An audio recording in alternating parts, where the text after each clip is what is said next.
Assalamualaikum warahmatullahi wabarakatuh. Salam dan bahagia Bapak Ibu Guru Penggerak. Saya Linda Purnamasari, calon Guru Penggerak Angkatan 9, Sekolah Dasar Negeri 6 Waikenanga, Kabupaten Tulang Bawang Barat. Pada kesempatan ini, saya akan memaparkan kesimpulan dan refleksi pemikiran Ki Hajar Dewantara pada modul 1.1 Koneksi Antar Materi.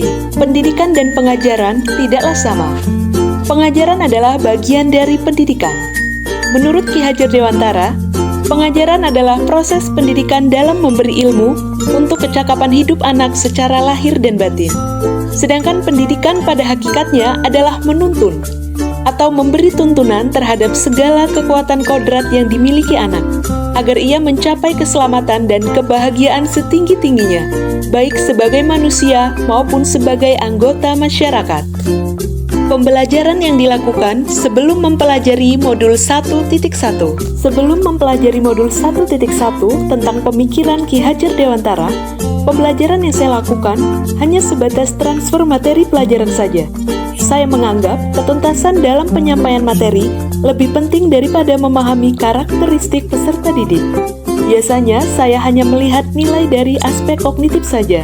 Misalnya saat peserta didik mengerjakan soal berupa tugas atau ulangan harian. Jika nilai peserta didik sudah mencapai KKM, saya menganggap pembelajaran sudah berhasil. Selain itu, saya pun beranggapan bahwa peserta didik hanya sebagai objek pembelajaran, sehingga pembelajaran berpusat pada guru atau menggunakan metode teacher center. Sebelumnya, saya tidak mempedulikan apakah peserta didik sudah benar-benar paham atau tidak dari apa yang saya sampaikan, karena fokus utama saya adalah ketercapaian materi. Saya pun hanya meminta peserta didik untuk menghafal materi yang saya sampaikan, tanpa memikirkan bagaimana cara agar materi tersebut dapat dipahami peserta didik dengan sepenuhnya. Sehingga, saya pun sering merasa gagal dan mengeluh jika banyak peserta didik yang tidak tuntas setelah melakukan evaluasi. Namun, setelah saya mempelajari modul 1.1 tentang pemikiran Ki Hajar Dewantara, saya menyadari bahwa apa yang saya pikirkan dan saya lakukan selama ini tidak tepat. Pembelajaran yang dilakukan setelah mempelajari modul 1.1. Pembelajaran yang dilakukan setelah mempelajari modul 1.1. Seharusnya, saya melakukan proses pembelajaran secara menyeluruh, bukan hanya aspek kognitif saja, namun juga afektif, psikomotor, spiritual, sosial, dan budaya. Peserta didik bukan sebagai objek pembelajaran, melainkan sebagai subjek pembelajaran. Artinya, peserta didik memiliki kebebasan berekspresi, mengemukakan pendapat, dan berkreasi sesuai dengan metode atau model pembelajaran dan media yang tepat. Guru seharusnya sebagai fasilitator dalam proses pembelajaran. Guru pun harus ikhlas, penuh kesabaran dengan segala ketulusan hati, agar terwujud pembelajaran yang menyenangkan dan berpusat pada peserta didik. Selain itu, saya harus mempelajari karakteristik peserta didik, karena setiap anak dilahirkan unik, dengan kelebihan dan kekurangannya masing-masing.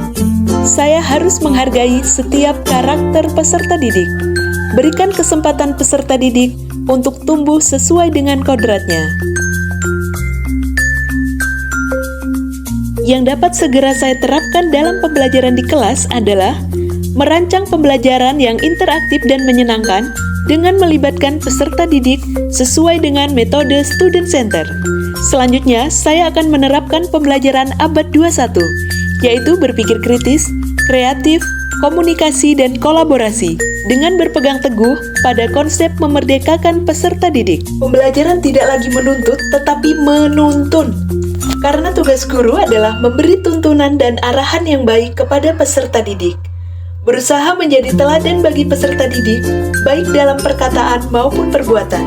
Selanjutnya, saya harus mengenali karakter dan latar belakang peserta didik dengan menjalin komunikasi yang baik. Semoga video ini menginspirasi bagi Bapak Ibu pejuang pendidikan. Salam dan bahagia. Wassalamualaikum warahmatullahi wabarakatuh.